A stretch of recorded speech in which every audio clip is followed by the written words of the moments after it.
Chief Obira was found dead in his bedroom early Tuesday morning. Everyone believed it was a natural death. The great chief had simply passed in his sleep. His wife screamed for help. The staff rushed in and the mansion filled with panic. But when Detective Bazan arrived, he leaned over the body, studied the marks on the chief's face, and said quietly, "This wasn't natural. Somebody killed him." And that's where everything began. If you want to find out who killed Chief Obira, keep watching. The next morning in Abuja started like any other.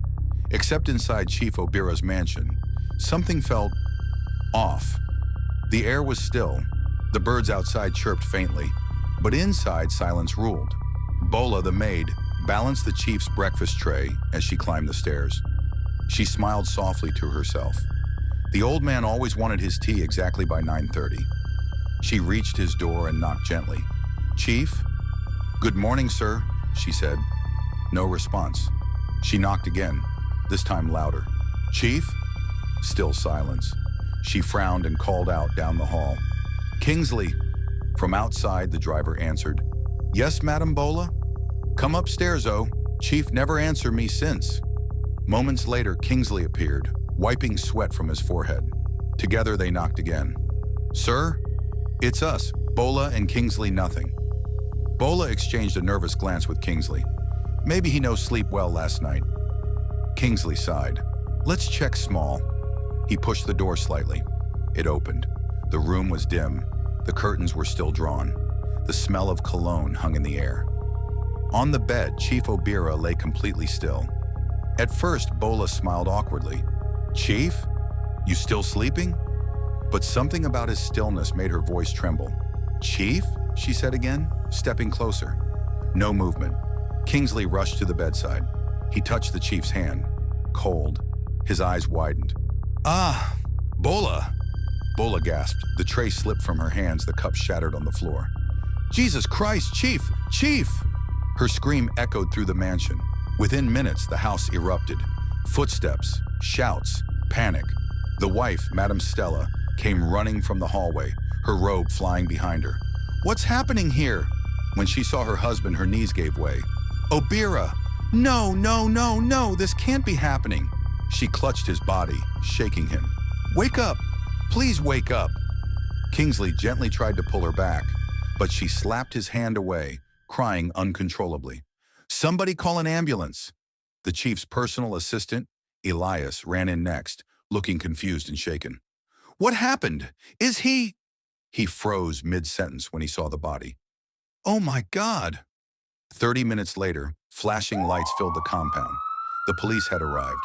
Detective Hassan, tall, calm, and quiet, stepped out of his car with a notebook in hand. He was known across Abuja for one thing. He never jumped to conclusions. He walked into the mansion. The atmosphere was heavy, like the air itself was grieving. The body still lay on the bed. Hassan took a slow look around. Nothing seemed out of place.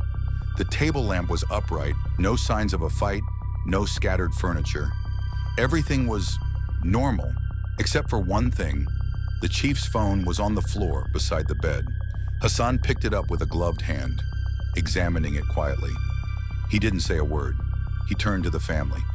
"Who found him?" "I did," Bola said softly. "I come to bring his breakfast, but he no respond." Hassan nodded. "And who else was home last night?" "Just me, Kingsley, Madam, and—" "Elias," she replied. The detective turned to Madame Stella. "When did you last see your husband alive?" Stella sniffled, wiping her tears. "Last night, after dinner. He said he was tired. I left him to rest." Elias shifted nervously in the corner, his hands fidgeting. "He looked fine when I saw him earlier yesterday, sir. He didn't mention feeling unwell." Hassan watched them all carefully. His gaze lingered, not accusing, just studying. He moved closer to the body. The chief's expression was peaceful, too peaceful. He noticed a faint bruise near the neck, just above the collar. Nothing dramatic, but enough to make him pause. He turned to the coroner quietly. "We'll do a full examination.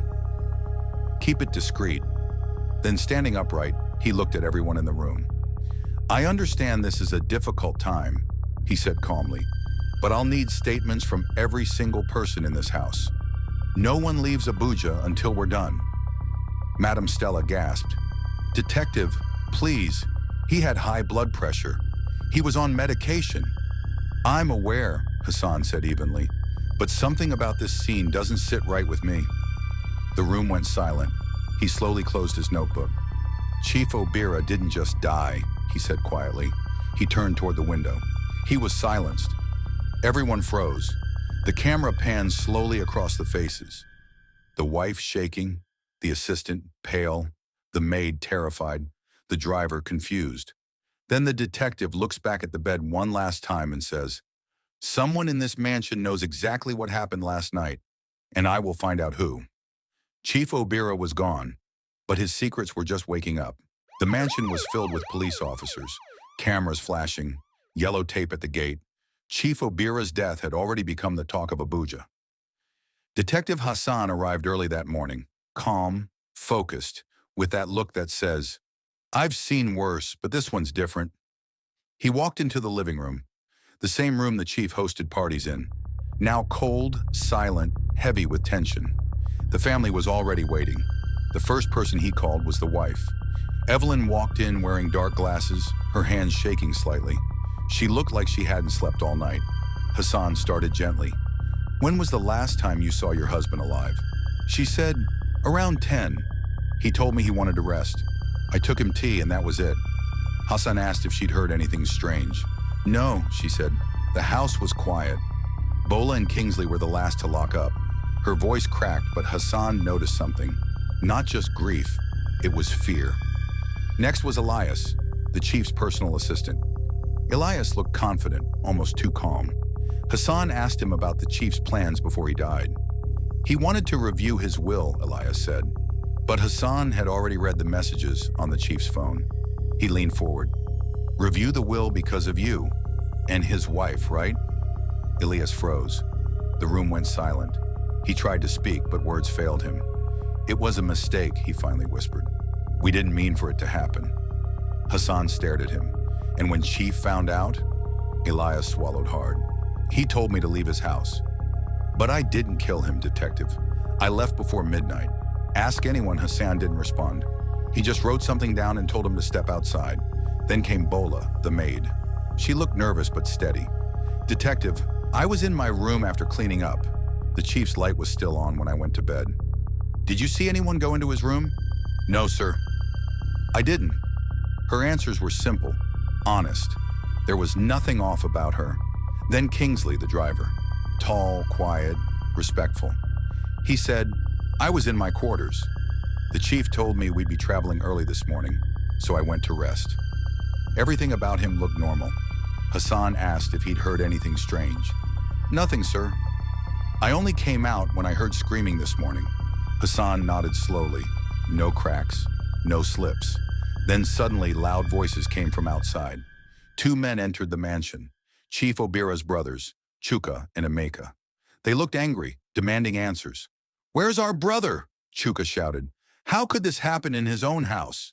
The police tried to calm them down, but Hassan signaled for them to sit. He asked, "When last did you see Chief Obira?" Emeka crossed his arms. 3 weeks ago, we had a fight.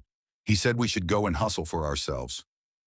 "But we didn't kill him," Detective Chuka added sharply. "He had everything. He could have helped us. But no, he wanted to die with his money." They sounded bitter, angry, but their alibi checked out. They were both in Enugu at a hotel, attending a business meeting. By evening, everyone had been questioned. The wife, the assistant, the brothers, the maid, the driver. Every story sounded believable. Every face looked innocent, but something still didn't sit right. As the sun set outside the mansion, Hassan stood alone by the chief's portrait. He stared at it for a long moment. "Everyone loved him," he whispered, "but everyone had a reason to hate him too." He turned, slowly walking toward the door. Something in his gut told him this case wasn't over yet. 3 days had passed since Chief Obira's death. The mansion was quieter than ever. No guests, no workers laughing, no sound but the ticking clock on the wall. Detective Hassan hadn't stopped thinking about the case. He had questioned everyone, studied the autopsy, reviewed security footage, but nothing pointed to the killer.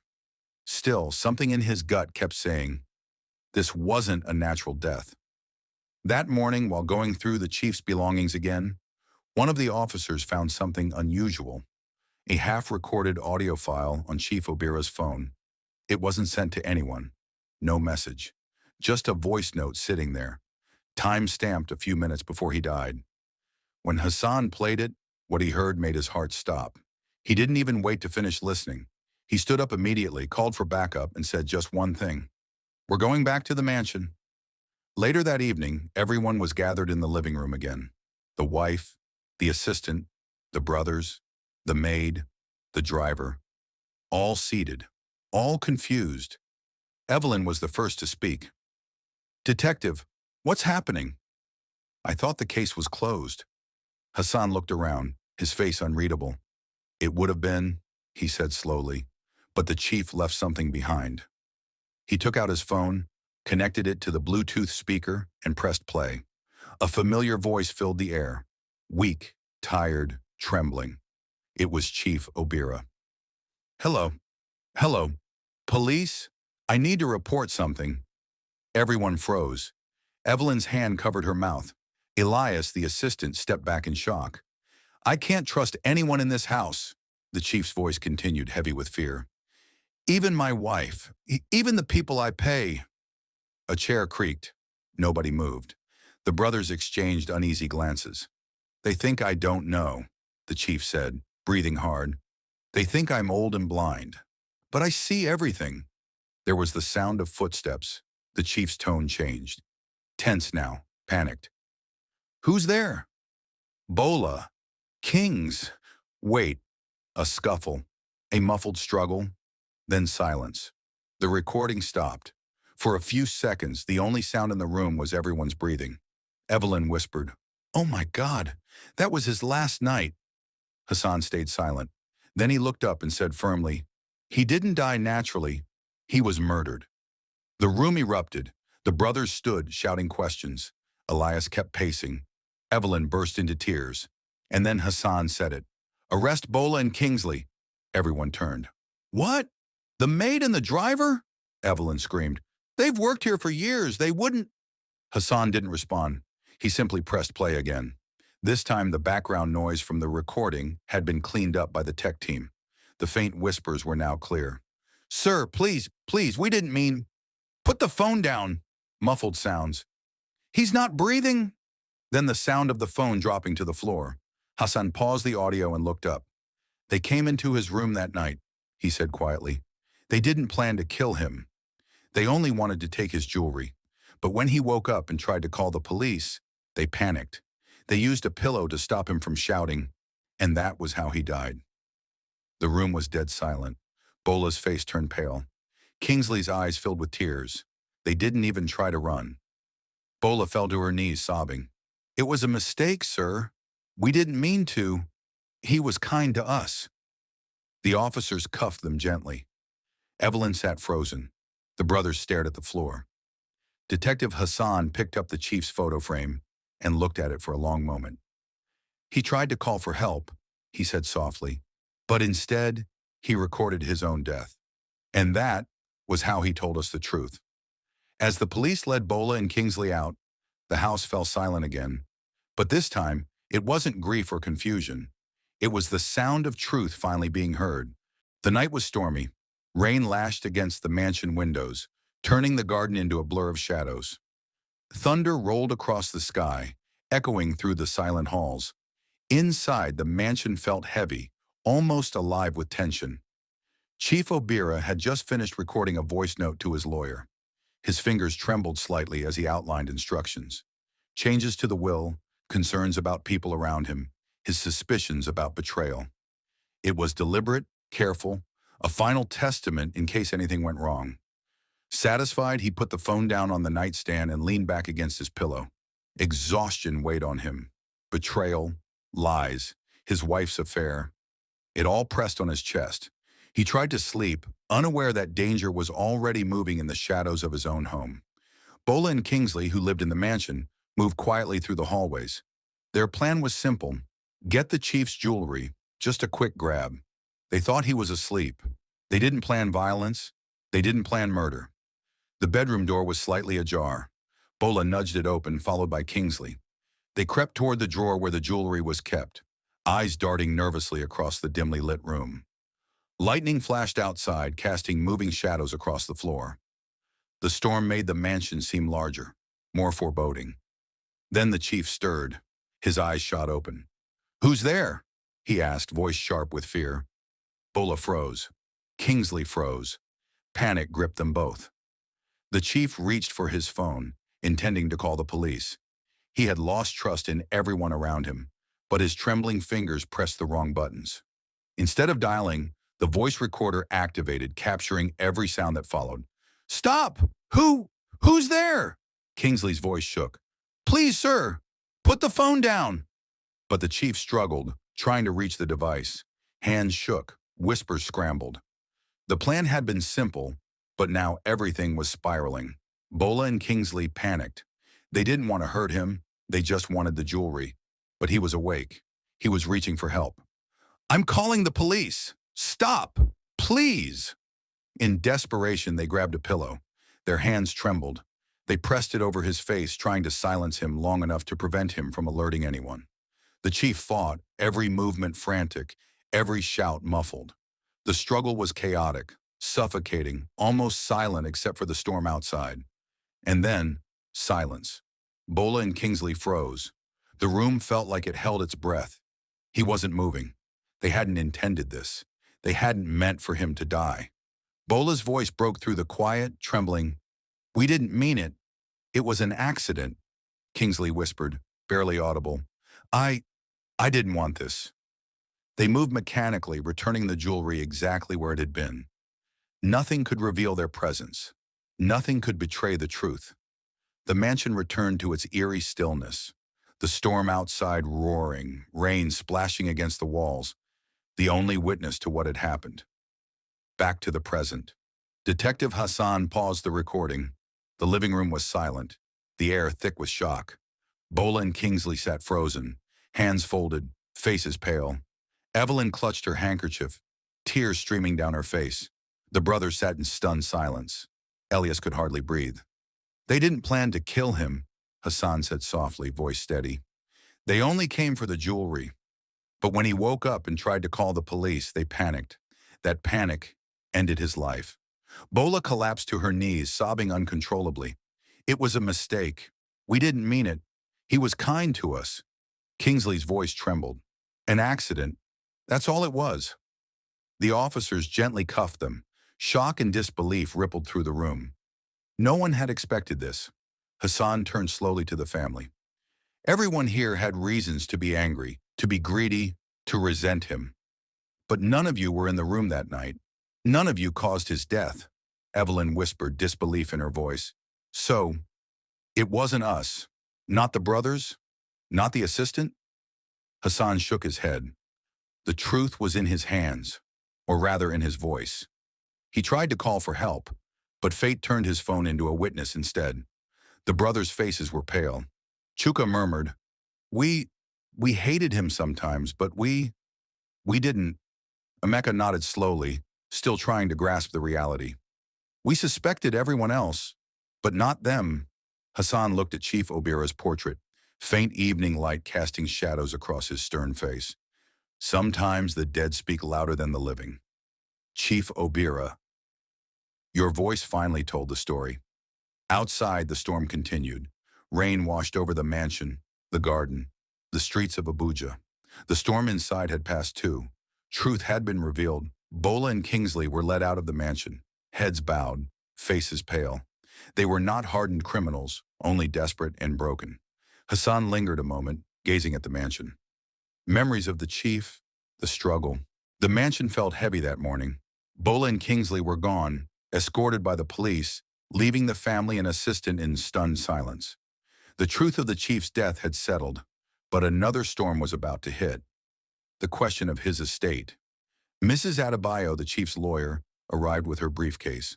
Her expression was calm but firm. She glanced at Evelyn, Elias, Chuka, and Emeka, who all sat tensely, waiting to hear the fate of the billionaire's fortune. "Good morning," she said, opening her briefcase. "I am here to execute the final wishes of Chief Obira, regarding his estate. Evelyn tried to mask her anxiety. She had believed the estate would be hers, and possibly Elias's share too. But now, Mrs. Adebayo held up a document. Chief Obira sent me a message last night, a text before he passed, requesting a change to his will. Effective immediately, all his wealth, properties, and assets are to go to charitable organizations he supported during his life.